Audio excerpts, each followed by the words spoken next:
Hi friends, எல்லோரும் எப்படி இருக்கீங்க? திஸ் வீடியோ ஸ்பான்சர்ட் பை பைமோட் ஆன்லைன் ஷாப்பிங். நம்மளோட பைமோட் ஆப் டவுன்லோட் பண்ணுறதுக்குண்டான லிங்க்கு டிஸ்கிரிப்ஷன்லேயும் கொடுக்குறேங்க. நம்மளோட ப்ளே ஸ்டோர்லேயுமே அவைலபிளாக இருக்குது. நம்ம வீட்டுக்கு தேவையான க்ராசரி ஐட்டம் எல்லாமே நம்ம பைமோட்டில் பர்ச்சேஸ் பண்ணிக்கலாங்க. அது மட்டும் இல்லைங்க, ஓரல் கேர், டூல் கேர் எல்லாமே இருக்குங்க. நீங்களும் ஆப்பை டவுன்லோட் பண்ணுங்கள், உங்களோட ஃப்ரெண்ட்ஸுக்கு சஜஷன் பண்ணுங்கள். நம்ம சேனலை புதுசாக பார்க்குறவங்க நம்ம சேனலை மறக்காமல் சப்ஸ்கிரைப் பண்ணிக்கோங்க. எனக்கு அடுத்த வீடியோ போடுறதுக்குண்டான மோட்டிவேஷனாக இருக்கும். வாங்க வீடியோஸ்குள்ளே போகலாம். இன்றைக்கி நாம் வீடே கமகமன்னு மணக்கிற அளவுக்கு கத்திரிக்காய், உருளைக்கிழங்கு, முருங்கைக்காவோட கிரேவி பற்றி தான் பார்க்க போகிறோங்க.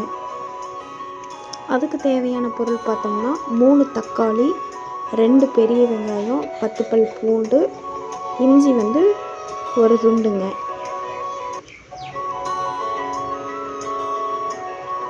கத்திரிக்காய் ஒரு 10 கத்திரிக்காய், 3 உருளைக்கிழங்கு, ஒரே ஒரு முருங்கைக்காய் மரத்தில் கிடச்சதுங்க. அதுவுமே எடுத்துக்கிட்டோம்.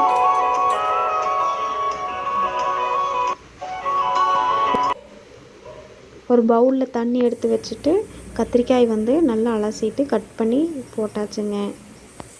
அடுத்தது உருளைக்கிழங்கையும் முருங்கைக்காயும் கட் பண்ணி போட்டாச்சு. இப்போ நம்ம குக் பண்ணலாங்க. வடச்சட்டியில் எண்ணெய் தேவையான அளவு ஊற்றி கடுகு போட்டாச்சுங்க.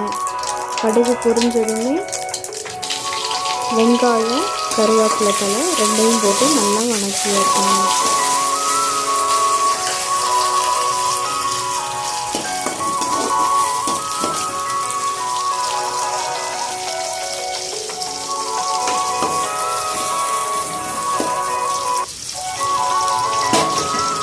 நல்லா வணக்கினதுக்கப்புறம் நம்ம இஞ்சி பூண்டு எடுத்து வச்சதை நல்லா தட்டி அதிலேயே போட்டு வணக்கிடுங்க.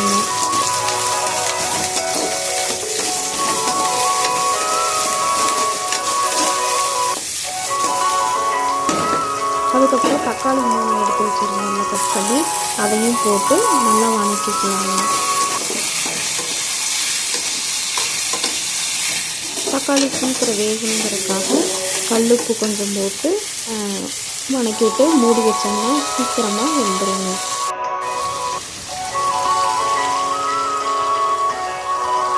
இப்போ நாம் கட் பண்ணி வச்சுருக்கிற காயை போட்டுக்கலாங்க.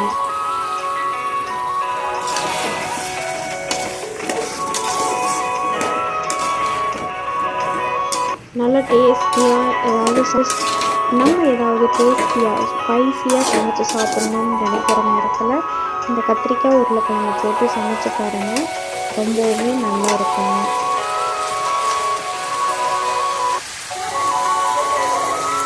அப்படிங்கிற நேரத்தில் இந்த மாதிரி செஞ்சு கொடுத்தீங்கன்னா ரொம்பவும் அவங்களுக்கு பிடிக்குங்க. இப்போ மஞ்சத்தூள் கொஞ்சம் ஆட் பண்ணிக்கலாங்க. சக்தி சாம்பார் பொடி தான் நான் யூஸ் பண்ணுவேன், அது கொஞ்சம் போட்டுட்டேன். சிக்கன் தூள் கொஞ்சம் போட்டுட்டேங்க. தேவையான அளவு உப்பு போட்டுக்கோங்க. நல்லா கிண்டிவிட்டு அதுக்கு தேவையான அளவு தண்ணி ஊற்றி மூடி வச்சுருக்காங்க. இந்த கத்திரிக்காய் உருளைக்கிழங்கு சாப்பாடு, தோசை, இட்லி இந்த மாதிரி எல்லாத்துக்குமே காமனான ஒரு ரெசிபி தாங்க. ஸோ நீங்களும் உங்கள் வீட்டில் ட்ரை பண்ணி பாருங்கள்.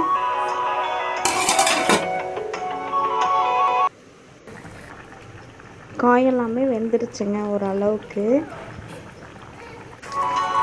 பார்க்கவே நல்லா இருக்குங்க. நீங்களும் உங்கள் வீட்டில் சமைச்சு பார்த்துட்டு எப்படி இருக்குங்கிறத எனக்கு கமெண்டில் சொல்லுங்கள். Thank you so much. Thanks for வாட்சிங் வீடியோஸ்.